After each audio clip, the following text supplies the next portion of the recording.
Faith Book, the Book of Faith, the Word of God, the Bible.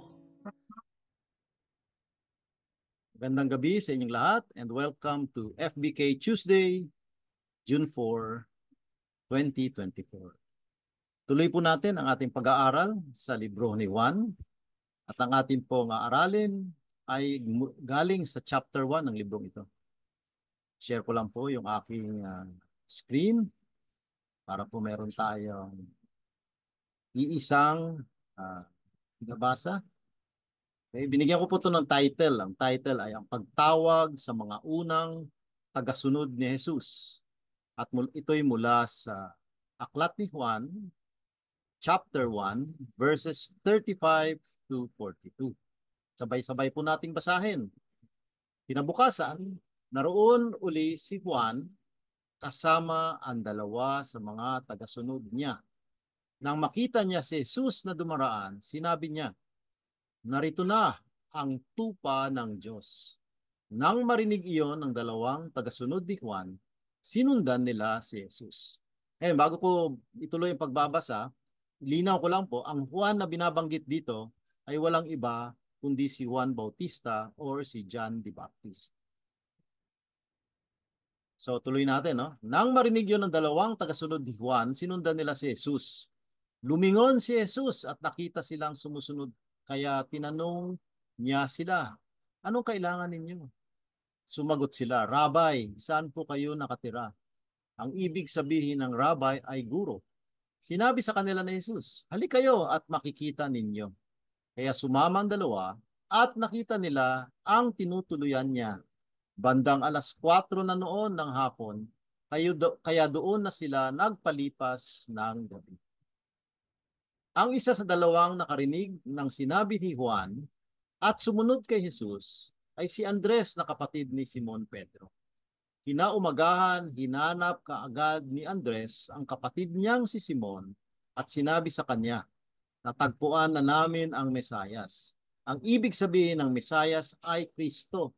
Isinama niya si Simon kay Jesus at nang makarating sila kay Jesus, tiningnan ni Jesus si Simon at sinabi, "Ikaw si Simon, na anak ni Juan. Mula ngayon ay tatawagin ka ng Cephas." Ang Cephas ay pareho rin ng pangalang Pedro. Napapansin niyo po, may isa pang Juan na binanggit dito sa ating binasa. At ito'y po yung tatay ni Pedro at ni Andres.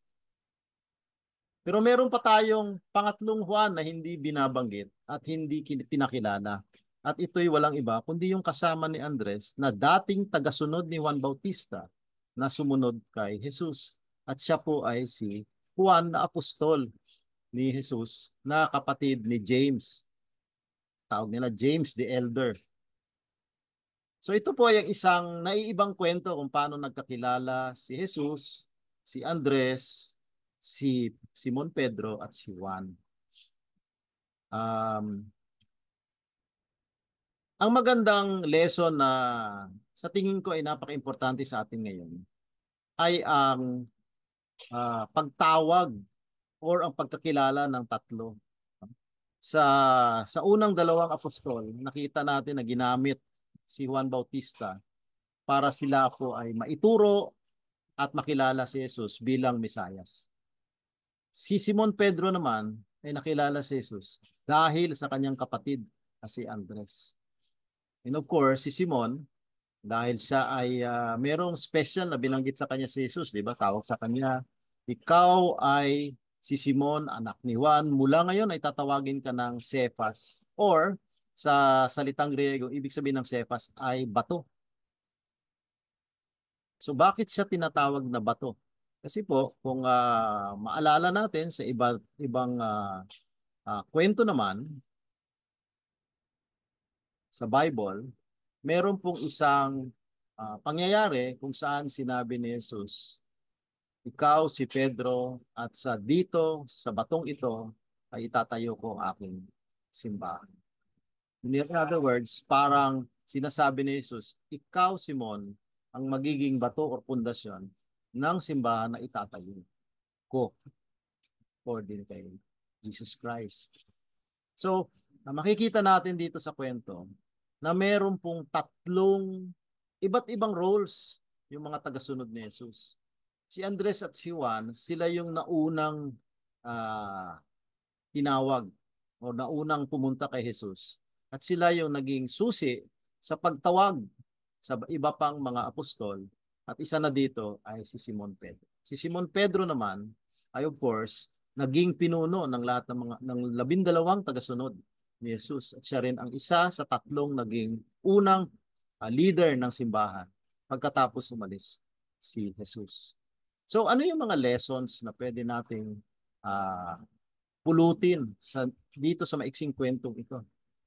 Una sa lahat, tinatawag ng Panginoon ang kanyang mga tagasunod. Gagawa siya ng paraan, gagamit siya ng mga tao para tayo po ay mapalapit sa kanya. Ang pangalawang lesson dito ay iba-iba ang ating magiging papel sa pagsilbi sa Panginoon. Dahil na rin sa ating unique set of skills. Kumbaga, meron tayong mga kakayahan na hindi po mahanap sa lahat ng tao. At yung mga kakayahan na yon, yung unique set of skills na meron tayo, ay gagamitin ng Panginoon para sa kanyang kapurihan.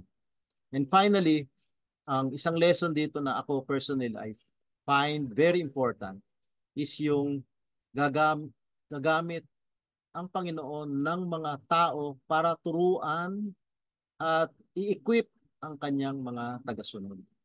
Ako po ay bago pumasok sa Hillcrest ay nagsilbi din or nag-attend din ng ibang mga churches. At doon po ay sumailalim ako sa mga kapatiran natin sa pananampalataya na nagturo sa akin, nag-encourage sa akin, nag-motivate sa akin at nagbigay sa akin itong mga kakayahan na meron ako ngayon na ngayon ay nagagamit ko sa pagsilbi sa Panginoon. Ito po aking ginagawang pagtuturo sa FBK ay dating hindi ko maiisip gagawin dahil po nung ako po ay maliit ay napakamahiyain ako. Kumbaga wala tayong lakas ng loob para tumayo sa harap ng mga tao at magtalumpati o magbigay ng aral. At siyempre, habang tayo tumatanda, tayo po ay natututo, meron nagtuturo sa atin. At dapat bigyan po natin ng halaga ang atin pong mga teachers, atin pong mga preachers, and of course, ang ating mga pastors sa simbahan na nagbibigay ng kanilang oras, ng kanilang kaalaman, at yung kanilang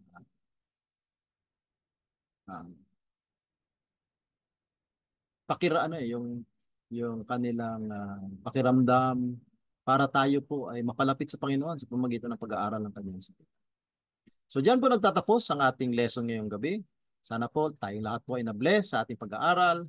Magandang gabi po sa inyong lahat at sana po kayo pagpapalain ng Panginoon. Good night po and God bless.